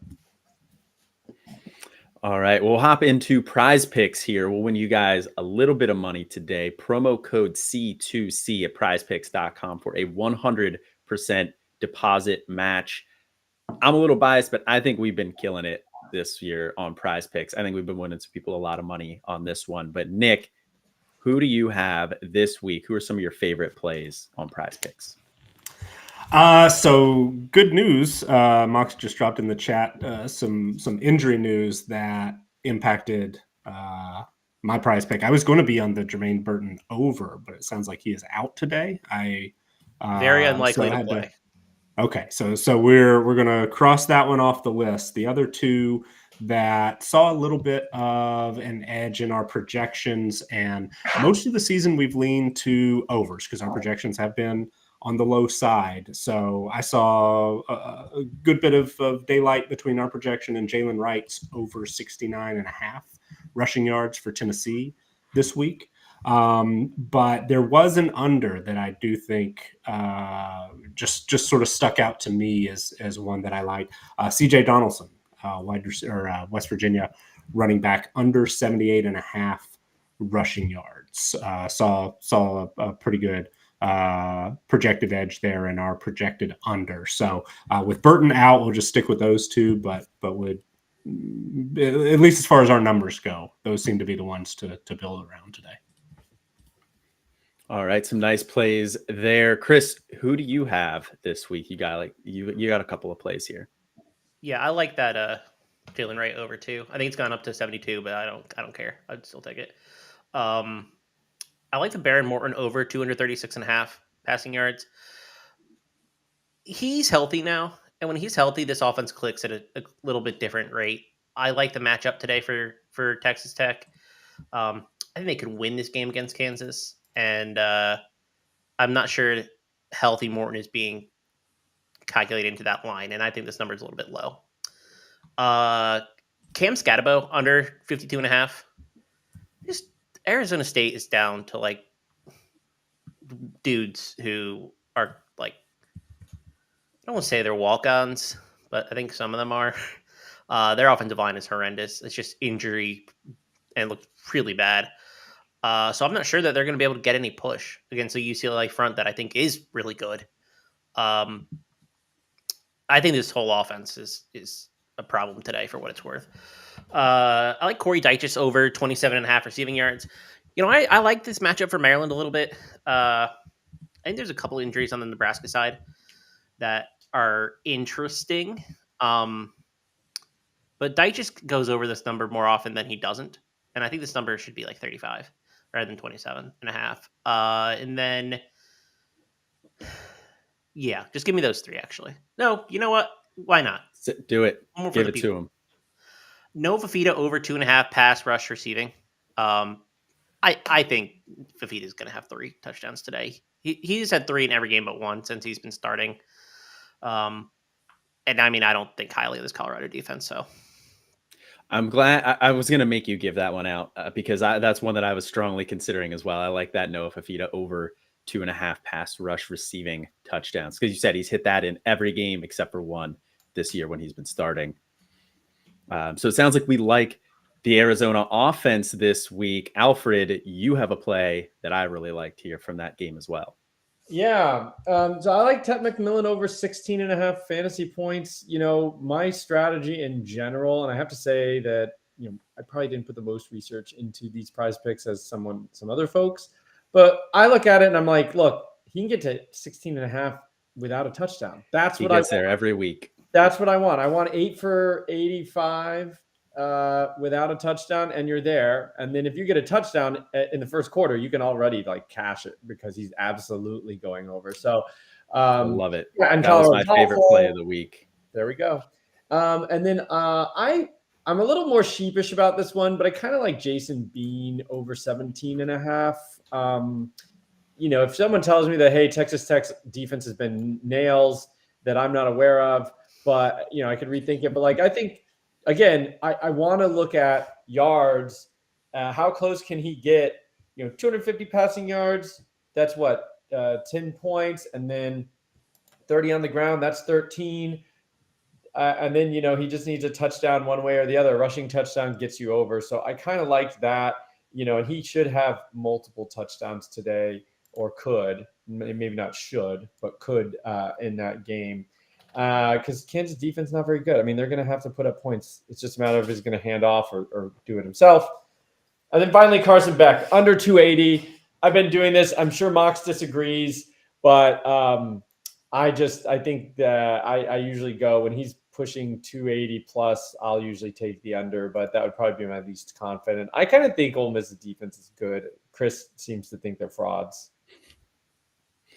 which is fair.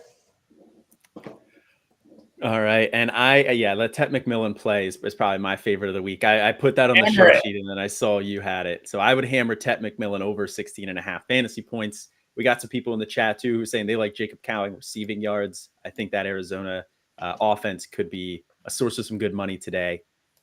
I have two plays that I like. First one, very, very basic here, but it's I think this is an easy play on my end as well. It's Quinshon Judkins over a half of a touchdown. Like he has a touchdown in every single game this year except for Alabama. He's got back-to-back games with 2+ touchdowns. He's been cooking lately now that he's been back here from injury, and that Georgia run D is a little bit more susceptible than the pass defense. We've seen some teams be able to run on them. Auburn ran on them pretty well. I think that this is a smash play this week. And my second play is a little more out there. It's one of those combo plays. I kind of like going that route if I could find one. It's Jonathan Brooks and Trevor Etienne over 154.5 rush yards combined. Brooks has been over 100 yards in 5 games this year. And 2 other games he's at 98 and 99. So basically 100 yards or more in 7 games. Etienne had 80 yards last week, 42 and 49 in the 2 games before that. So you might need him to up his total a little bit, but that LSU defense is very susceptible to explosive rush plays. They are in the bottom 20 in the country and allowing explosive rush plays. I think we could see a big play and a big game out of Trevor Etienne to go along with Brooks's ho-hum just putting in another 100 yards here. So I really like Jonathan Brooks and Trevor Etienne over 154 rush yards combined.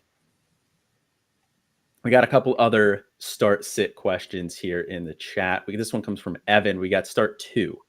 Kevin Concepcion, wide receiver for NC State. Caden Fegan, the running back at Illinois, who was one of Alfred's favorite plays of the week. And Jaden Ott, the running back at Cal, playing Washington State this week, who just snuck in to the bottom of our running back rankings. Anybody got any strong leans in this one? I think it's the 2 running backs. Is this start 1 or start 2? I didn't. Start 2. No, Start 2 2 running backs. Yeah, with Brennan Armstrong, he offers a little bit on the ground and stuff, but I'm not sure I'm looking at him through the air to feed Concepcion. Good player, Concepcion, but I think the quarterback change hurts that. And there's a QB change in Illinois too. Altmaier's out today. He's been running a little bit. Don't expect Paddock to run very much. Reggie Love is back for Illinois today, but I think that's what I've seen so far. I thought he was done for the year. No, McRae is done for the year, but Love is back today. So that could impact things a little bit for Fegan. Might tempt me to go with Concepcion. But I think Ott and Fegan are fairly safe. Yeah, I mean, I'm not sure. It's not like they're getting back Bo Jackson. Reggie Love is a guy. It probably allows them to spell Fegan a little bit, but Fegan's exactly good. And he's the type of running back Belima wants to use, a 250-pound just monster. So, I think he still gets 20 touches. He catches a little bit too. So I think 20 touches for Fegan. And then, Love maybe chips in with 8 or 10 even, because they're not going to throw very much. By the way, is it Paddock, former Ball State Paddock? Yeah. Yep. Good Lord. He's very bad. Could see a lot of handoffs. Paddock family, but as a quarterback, I don't think at Ball State he was not good. I thought he played okay last week. Hey, led him on a game-winning drive. Yeah, he came in. He was a level up. Honestly, it wasn't that bad. All right, and then the last start-sit question here before we hop into the Devy segment. So we got a video where we're just going to have one of our guys break down some of the players to watch for an NFL lens. But we got Feli Ashlock, wide receiver at Hawaii, or Trey Harris, wide receiver for Ole Miss. Who do we like out of these two? Ugh, gotta Gotta go Trey Ash Harris, right? against Georgia. Or I mean, Ashlock against Air Force. I like the Ole Miss offense versus Georgia more than I like the Hawaii offense versus Air Force, I think. Yeah. Air Force is pretty nasty too. That's true, and they're gonna control the ball. So, all right. Tell me I I'm wrong, Nick. considered bringing up Ashlock as a sit this week. Have you considered the waiver wire, sir? Mr. Corey P. Corey P. Look at the waivers, dude. They both project for almost the exact same for me this week. So it's a real toss up. Ashlock comes out slightly ahead, and I think the volume potentially leads in Ashlock's favor. So they're basically the same, but I might lean Ashlock. I'm sitting the entire Hawaii offense this week. I don't trust any of them in this matchup. So by default, I would go Trey Harris, but I don't feel good about that one, to be honest. All right. Well, we will hop into the Devy segment here. Then we'll head to break and we'll be back with some injuries and some bets and some best picks. Don't go anywhere. What's going on, Campus to Canton family? Corey Prayer here from the Campus to Canton Devy team. It's week 11 and the season's really starting to die down, but we always got some Devy talent to look forward to. Let's go.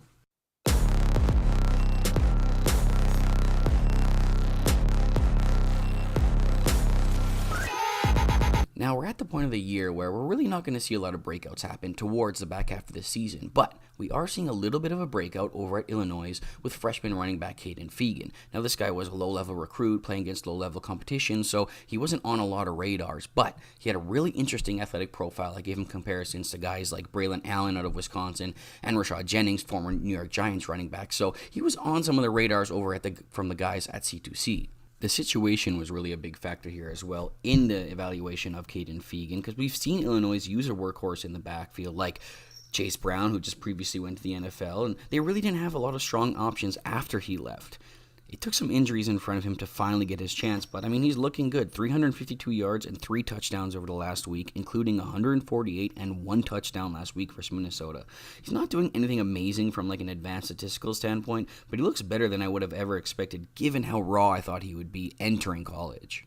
Now, I want to talk about a quarterback that I really wasn't sure I'd be talking about anymore, especially in this draft cycle, and that's LSU quarterback Jane Daniels, who really showed no growth through the first 4 years of his collegiate career after that flashy freshman season he had at Arizona State. But 2 years in the LSU system has turned him from a safe, low average depth of target quarterback into one that's currently second in the Power 5 with 23 big-time throws.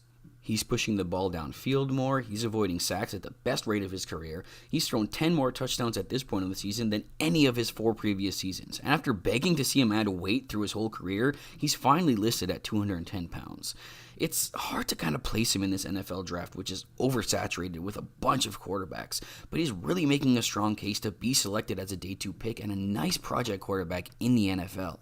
Sticking with quarterbacks here, we finally got to get an extensive look at the future of the Tennessee program with 5-star quarterback Nico Yamalieva, the number 1 ranked recruit by some of the outlets out there, getting to play about 2 or 3 series here in the blowout against UConn this past weekend. He went 5 for 9 for 92 yards, including a 25-yard run that really flashed some of that athleticism that we liked in his profile, but he really didn't look out of place in this offense.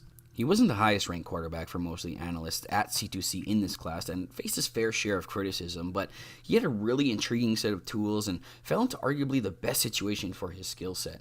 He'll have a chance to be a high-end CFF asset from the jump and could still end up a very intriguing draft prospect, making him a name I expect to hear go fairly early in next year's startup drafts.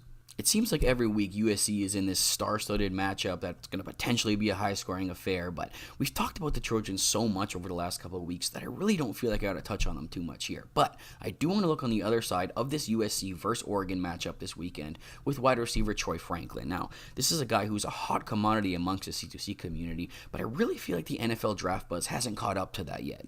Some analysts out there are concerned about his slight frame, but his size really isn't that far off from the 6'2", 180-pound frame that Cowboys wide receiver CeeDee Lamb entered the NFL with. He's taken major steps forward each year in versatility, usage, even things like yards per route run, missed tackles forced, and yards after the catch. He's becoming a much more dynamic and complete wide receiver as he goes on.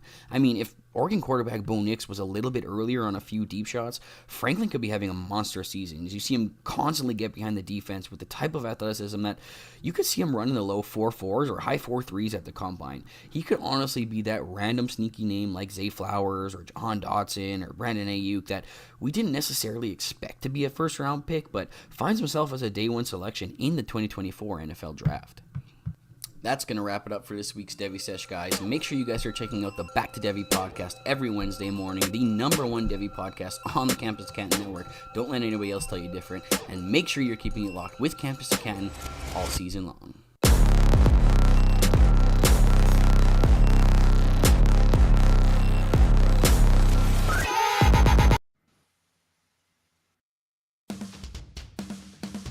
From the Hometown Hero series, Zach Parise.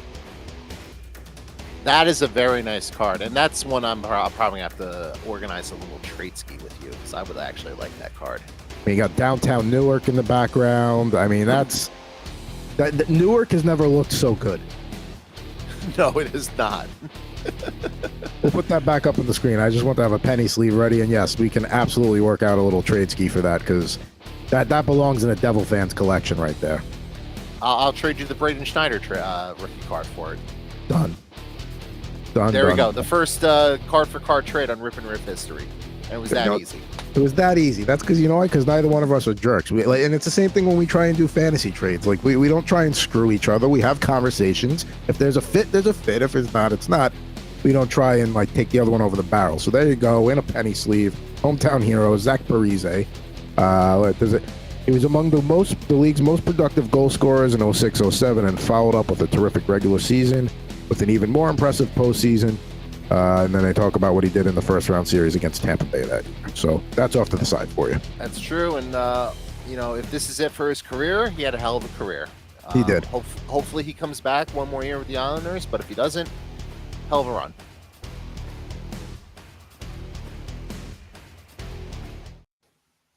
Campus to Canton. Welcome back to the Tailgate, brought to you by Campus to Canton.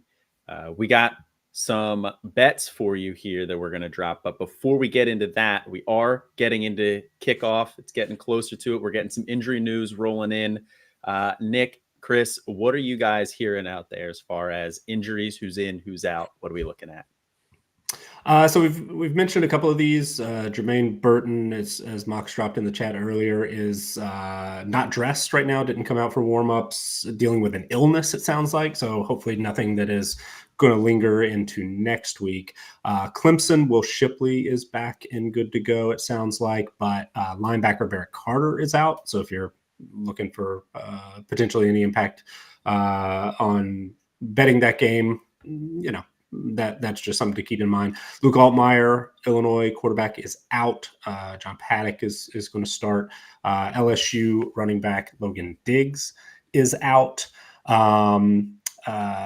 Sounds like Chop Robinson, the elite pass rusher for Penn State, is good to go today.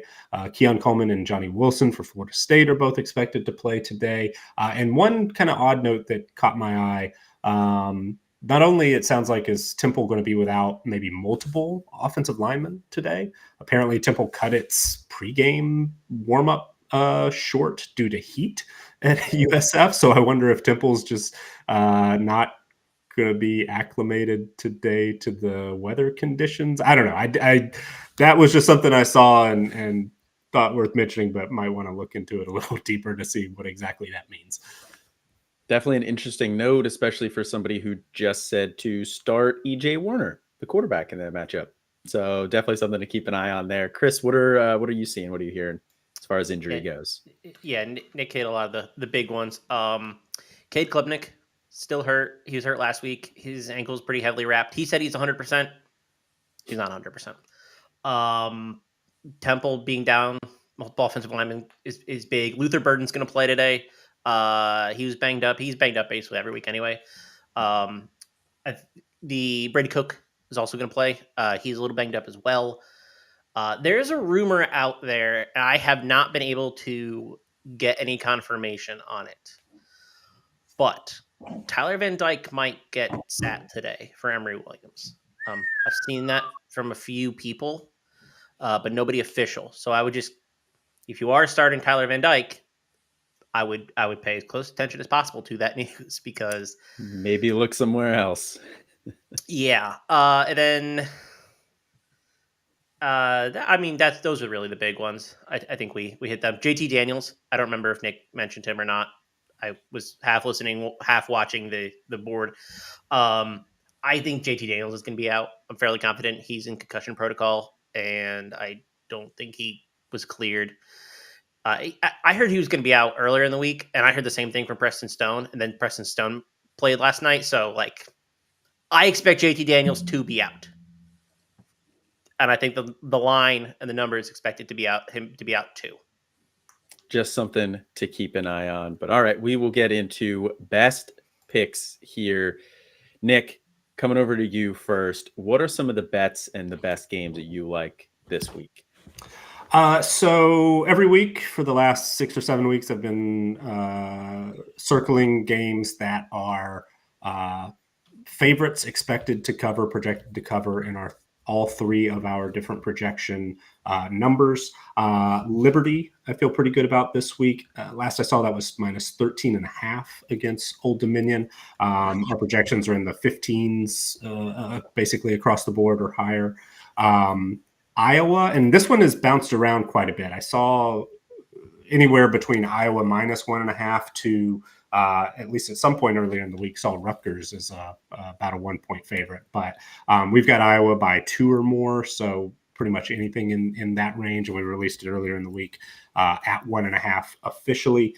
Oklahoma minus 12.5 today against West Virginia. Alfred brought that game up early. Thought it was a good spot for Dylan Gabriel. I agree. Our numbers agree on that one. Kind of a weird one, but we were on NC State minus 2.5 at Wake Forest even before the MJ Morris news came on. And this probably sounds weird, but Armstrong being back as the starter actually improved our projection in that game. So feel okay about that one. And then for the Ivy League this week, we've had a decent run so far this year. I actually don't like any of them that are on the board right now. I've got some projections that give me different different info. So we're gonna shelve that this week. But one did catch my eye. Alabama A&M minus 2.5 at Bethune-Cookman. Both of our FCS projection models had that closer to a touchdown. So kind of like that. And I don't know if this is allowed. You guys shoot it down. Everything's allowed. I'm looking at Ohio State over 11.5 wins at plus 200 for season win total. I've got Ohio State as a 26 or more point favorite in each of the next 2 weeks, and then about a 3-point underdog against Michigan. So I'm basically counting Ohio State as winning the next 2 games, and that plus 200 roughly is what Ohio State is a 6.5 point underdog if we were just to look at that game in particular. So see a little value on that as well. So we'll throw that into the mix. It's at the Big House this year, right? It is. But I don't know if you guys have heard, there are some non-football things that are floating around Michigan, can potentially be a little bit of a distraction. And Ohio State was our preseason number 1 team. They're number 2 right now to Michigan in our power rankings. So do have Ohio State as an underdog in that game, but I think that's decent value at plus 200. I like that. I haven't heard too much about what's going on in Ann Arbor. You know, there's not a lot of places talking about it right now. It's pretty under the radar, but I guess some whispers that Jim Harbaugh might not be on the sidelines for the next couple of weeks. We'll see. We'll see how that plays out because they apparently filed a temporary restraining order on that one. So we'll see. But Chris, what do you got this week? What are your favorite plays? I want to ask y'all if I want to crowdsource this one real quick. Is Georgia team total 34.5 still out there? Or is that long gone? Because I haven't seen it this morning. Oh yes, it is. Ha! Georgia team total over 34.5. It's on FanDuel and it's on DraftKings. Both places. Yeah, minus 120 on FanDuel if you want the best number. I think Georgia's going to score a lot on this Ole Miss defense. I really don't think they're very good, and I think the Georgia offense is actually kind of feisty. I also like Arizona -9. There's an 8.5 out there if you are in tune with the offshore markets. So it's not, trust me, it's not hard to find if you want that number. I believe 9 is available at Profit Exchange. Profit Exchange. Yeah, there's if you have ProLine Plus, there's an 8.5 out there, which would be by far the best number. So yeah, I like that Arizona number, especially at 9, because I think the public is just steaming it up right now. It's 9.5 on DraftKings, but it came down from 10 an hour ago. Yeah. You mentioned some late money coming in on Colorado. Probably they've been backdooring a couple situations, but I think Arizona's just like 2 touchdowns. I really do think it's people being like, "Oh, Arizona's terrible," because they've been terrible for 5 years, but they're good. Yeah. They're actually. I don't think it's sharp money. And then UTSA 13.5 versus Rice. Like I said, JT Daniels isn't playing. Without JT Daniels, I think it's a pretty hobbled Rice team. I don't think they can move the ball nearly enough. And I don't like this UTSA defense. I mean, they allow a lot of people to score and keep up with them. But I don't know that we're going to get that out of Rice today. So give me that as long as it's under 2 touchdowns. And it is available pretty much everywhere under 2 touchdowns. What about we talked? Well, I was looking at these. We talked about this game earlier. New Mexico State, solid defense. They kind of muck it up. Western Kentucky has not been that good this year. I know it's at the Hill, and we love Western Kentucky as a site. C2C loves Western Kentucky, but New Mexico State money line +170 or +4.5. I don't know. Strikes me as kind of a value because we talked about that game earlier, and I just think that might be a decent. But we haven't talked about the spread really. But. I think that's the right side. I wish I had a little bit more value on it. I mean, kind of dead zone at 4.5. Okay, fair enough. Well, money line though, you just got to win the game. I mean, can they win at Western Kentucky? Okay, all right. To interrupt. I do have one more that I did not have in the sheet that I gave out last night to Campus Canton NIL channel. Texas State -1.5.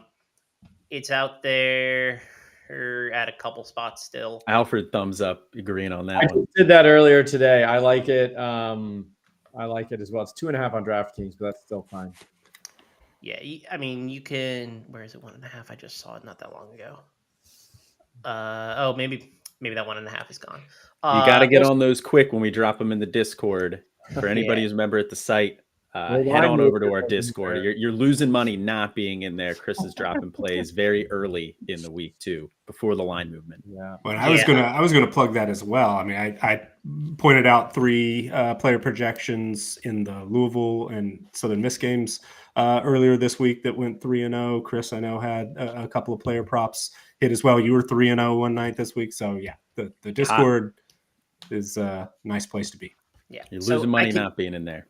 I cannot get a widely traded 1.5 for Texas State, but I can get 2.5, and I like it under 3.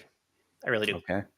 We like it under 3. We'll move into the game picks here. We have some big games this week. We'll start off with the first one, probably the biggest game of the week. Number 3, Michigan, a 4-point favorite at Penn State in Happy Valley. Probably the best game in the new window here. We'll go along with some picks. Alfred, who are you taking in this matchup? I want to change it because I talked to Austin. Put me on an island. That's fine. I was in Pittsburgh this week. I was talking to Austin. We were just having some beers, chatting it up. And, we liked Penn State, and that's what I put on the sheet. But, now, isn't Harbaugh officially suspended as of yesterday? So he's suspended, right? So, I almost think that might be a plus instead of being in the storm of what's going to happen. Now they kind of know what's going to happen. And I think Michigan could just come out and be like, F this, we're still Michigan and we're marching towards the playoff instead of feeling weird about it.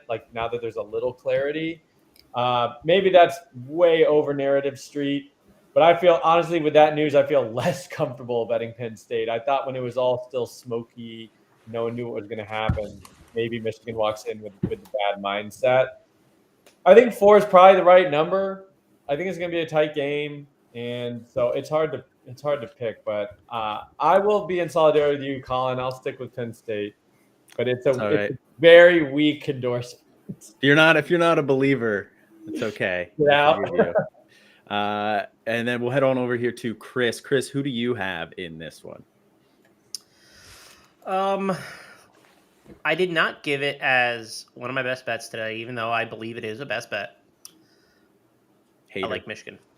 I really do. I like Michigan. I think that they are a much better team than Penn State all around. I just do.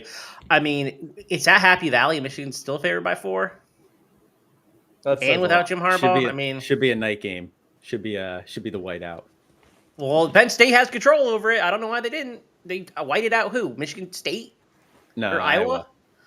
Wow. Congratulations. You played the whiteout against the worst offensive team that you're going to play this year. In history. There's some 4s out there that I would actually legitimately play.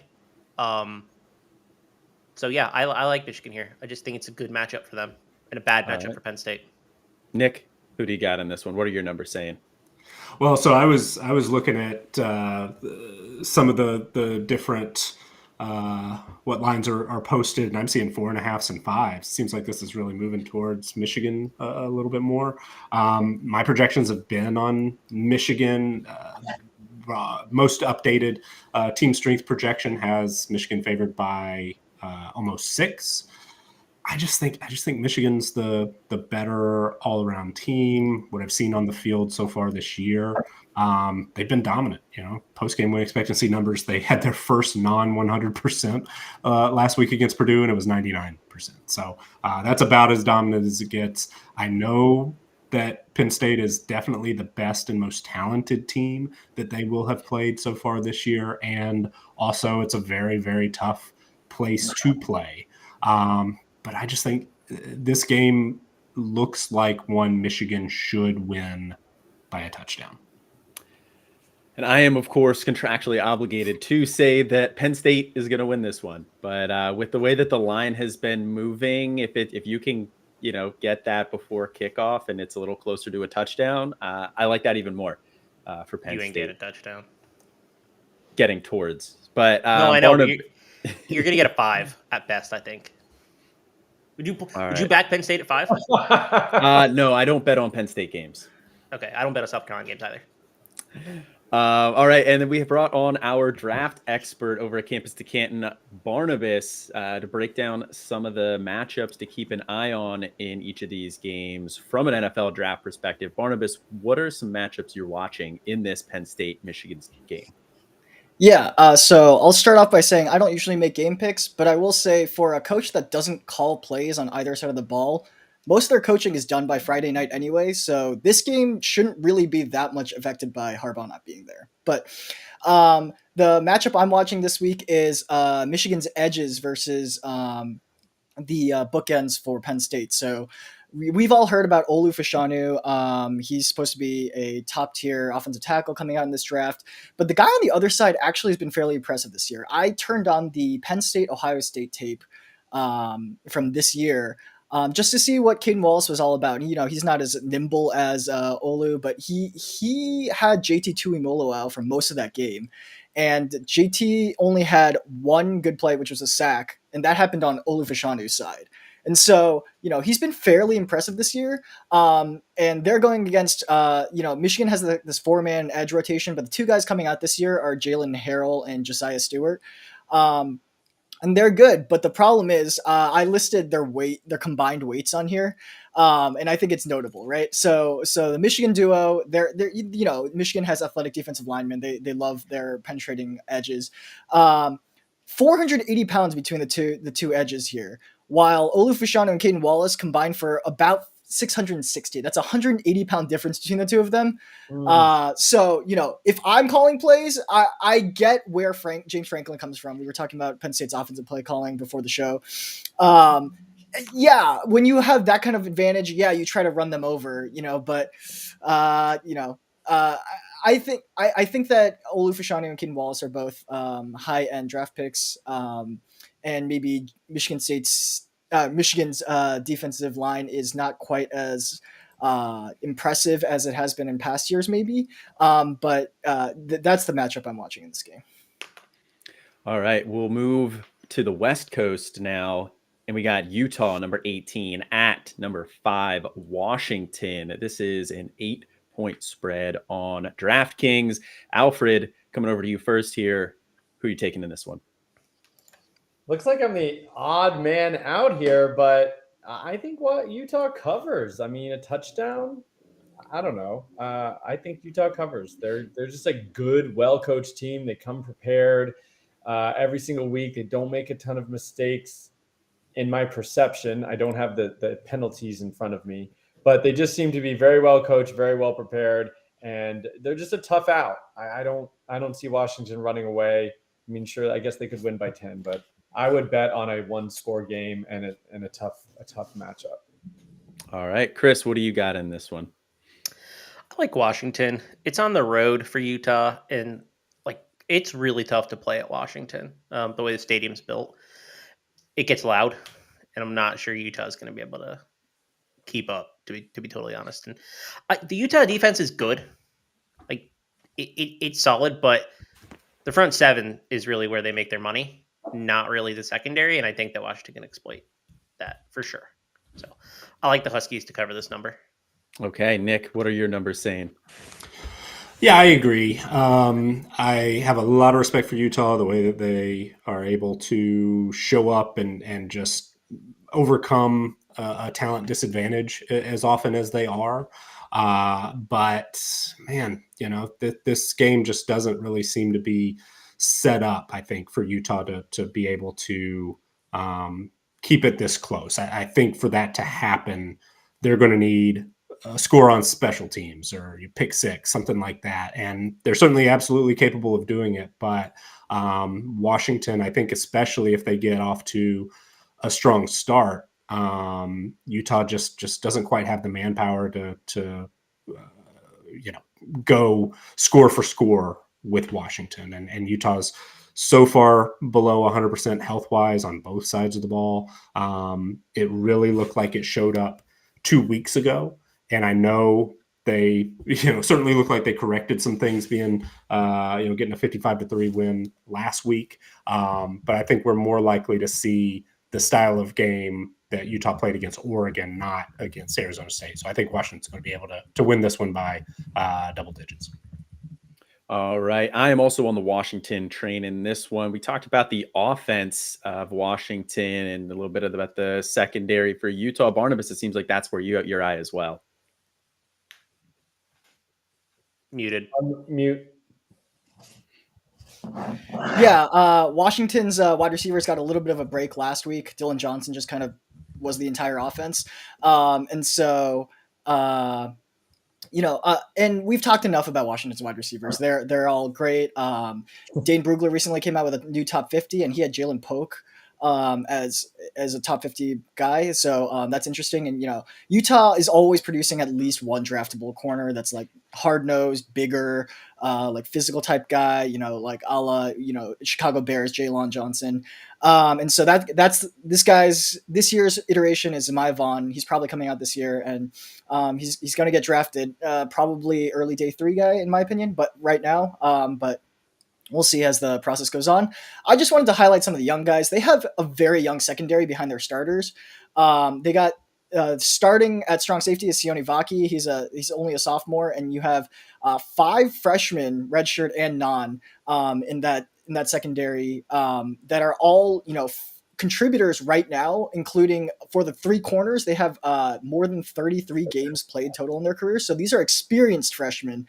And so I'm looking forward to watching these guys, develop in that system, especially when they move to the Big 12, right? And so Davis, Johnson, Snowden at corner, and Richie and Hall are all freshmen, and they're all contributing already. So I want to see how they develop over time. All right. And then the next big matchup of the day, probably the second biggest game here. We got number 9, Ole Miss at number 2, Georgia. Georgia, a 10-point favorite.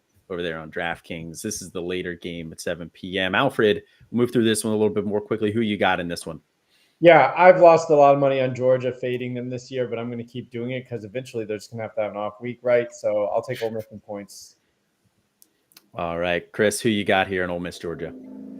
Ole Miss, man, they are so stinking fraudulent. I'm telling you, if you go back and watch Ole Miss football, they're lucky to be where they are right now. They really, really are. Their defense is not nearly as good as I think people think it is, and the offense is good. Don't get me wrong, but I'm not sure they're going to have the firepower to beat Georgia today. I like Georgia here a lot. This is me fading Ole Miss because I think that I think time for them to get caught. To be totally honest, I think we're going to see potential beatdown today. Ole Miss fraud and rebels. Nick, who do you got on this one? I don't have a great read. I could see Georgia winning in a blowout. I could see Ole Miss finding a way to knock off Georgia. I think they've looked beatable at times this year, but settling on Georgia to win, but close by about a touchdown. All right, I'm on the Georgia train here in this one. I think Ole Miss is a little fraudulent as well. Yeah, fraud watch. Let's go. Barnabas, who are you keeping an eye on in this one? What matchup do you got? Yeah, so Ole Miss's defense is really funny because they're kind of weak up the middle, but their edges and their corners are pretty decent. So I'm looking at DeAndre Prince versus a wide receiver that a certain Campus to Canton founder has been, kind of pumping up recently, and Lad McConkey. Prince is a little bit bigger and more physical, so we'll see how a smaller guy like McConkey fares against him. All right, and then the last one we have here, USC going up against Oregon, number 6. That's a 16-point spread. We'll run through this one quickly. Alfred, who you got? USC covers or gives up and loses the rest of their games. As of right now, I'll say USC figures it out and covers this spread of 16. All right, Chris, what are you looking at? Oregon, I think USC's toast. Nick, what are your numbers saying? USC, but I don't feel great about it. I'm also on Oregon. I think USC is toast as well. Barnabas, what's a quick matchup you got here in this one? Yeah, I wanted to say Caleb Williams versus Emotions, but on a more serious note, Bucky Irving against that defense. Dylan Johnson ran over them, but Bucky Irving's going to try to run around them, so we'll see if that makes a difference. All right. Well, I think that is going to do it for us here in this one. Got some nice games on deck. Good luck to everybody in their fantasy playoffs matchup here. This has been the Tailgate brought to you by Campus to Canton.